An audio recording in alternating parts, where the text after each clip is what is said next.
So, kung si Kristo nasa puso mo na, ibig sabihin meron ka ng relasyon sa Diyos. Pero alam yung mga minamahal, nakakalungkot sa panahon natin ngayon. Dahil kahit sa bilangguan, kahit sa kapaligiran natin, kahit saan, estudyante, mga magulang, maging sa mga pamilya, kapag tinatanong mo sila tungkol sa pagiging Kristiyano, sinasabi na sila ay Kristiyano. Ang kinalulungkot ko po, ginagamit po nila yung salitang Kristiyano. Pero kung inyong papansinin yung buhay, napakalayo sa Diyos. Nariyan yung nagsasabing Kristiyano pero puro bisyo. Alipin ang kasalanan ng sanlibutan. Maraming pamilya ngayon magugulo, yung tinatawag natin na wasak na tahanan sa kabila ng nagsasabing Kristiyano dahil alipin nga sila ng maling sistema ng sanlibutan. Naroon yung bisyo, naroon yung masasamang gawi ng buhay, naandun yung alak, sigarilyo, at marami pang bagay na kung saan sumisira ng magandang relasyon ng pamilya. At higit sa lahat, kung tunay na ang Panginoon nasa puso mo, bakit mo ginagawa ang mga bagay na aayaw ng Diyos? Tapos sasabihin mo, ikaw ay Kristiyano. Ang sabi ng talata na ating binasa, kung ang sino may na kay Kristo, siya'y bagong nilalang. Yung mga dating gawi ng buhay ay nawala na. Pawang naging bago. Ang sabi rin ng Roma Kapitulo 12, talatang 1 at 2,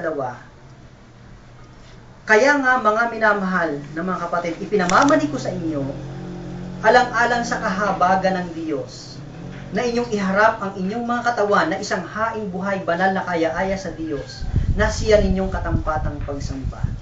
At huwag kayong magsiayon sa gawa ng sanlibutan ito, kundi mag-iba kayo sa pamagitan ng pagbabago na inyong pag-iisip upang mapatunayan ninyo kung alin ang mabuti at kaya-aya at lubos na kalooban ng Diyos.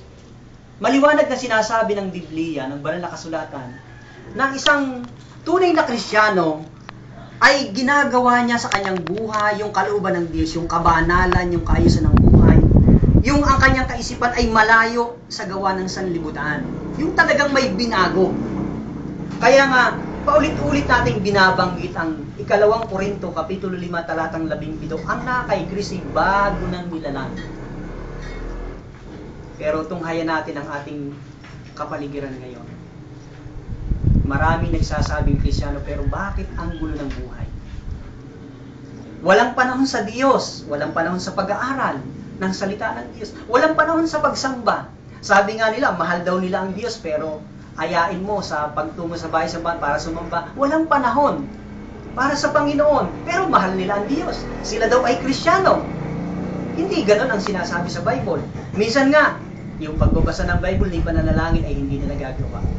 Pero ang daling ayain tungkol sa mga bagay ng sanlibutan. Yung mga bisyo, ang dali na ipag-anyaya. Mga minamahal, ang nais ng Diyos sa buhay ng tao, magkaroon talaga ng tunay na pagbabago. Sana hindi tayo yung mga Kristiyano na tinawag lamang sa pangalan.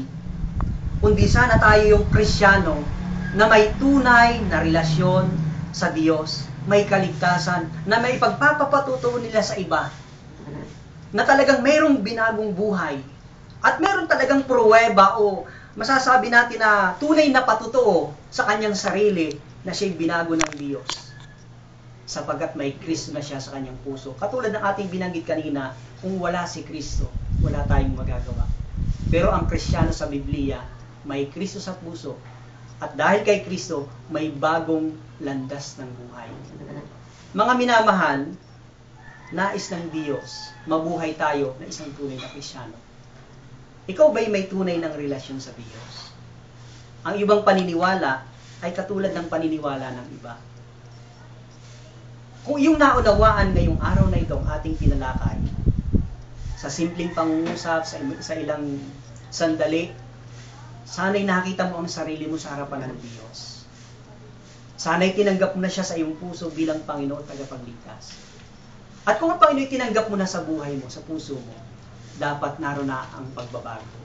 Kalimutan mo na ang gawa ng sanlibutan. Mabuhay tayong matuwid ayon sa hinihingi ng banal na kasulatan.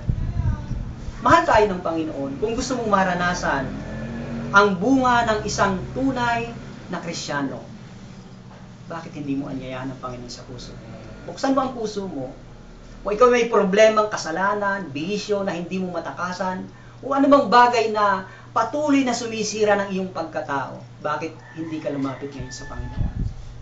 Nariyan lang siya nag-aantay sa iyo. Kumakatok sa puso mo at nagtatanong, tatanggapin mo ba ako? Patutuloyin mo ba aga ako sa puso mo? Katulad ng binanggit natin kanina, ang tunay na Kristiyano ay may Kristo sa puso. Hindi Kristo sa nguso, hindi Kristo sa tradisyon, kundi Kristo mismo sa kanyang puso, na ito yung matuwid at tunay na relasyon ng kanyang buhay sa Diyos. Na kung saan ito yung nag-aakay sa kanya ngayon sa matuwid na landas ng buhay. At higit sa lahat, ang Kristiyano sa Biblia may patotoo ng tunay na katiyakan ng kaligtasan. Ang sabi ng Efeso, Kapitulo 2, talatang 8, sapagkat sa biyaya kayo'y nangaligtas, ito'y hindi sa inyong sarili, ito'y biyaya o kaloob ng Diyos. Ang sabi ng Juan 3:16, sapagkat gayon na lamang ang pag-ibig ng Diyos sa sanglibutan, sa iyo, sa akin, sa ating lahat, kaya ibinigay niya ang kanyang bugtong na anak upang ang sino man sa kanya'y sumampalataya, may buhay na walang hanggan. Mga minamahal, mahal ka ng Panginoon. Sana yung tunay na kahulugan ng pagiging Kristiyano nasa iyo na ngayon. Maraming salamat po at hanggang sa muli pagpalain kayo ng Panginoon.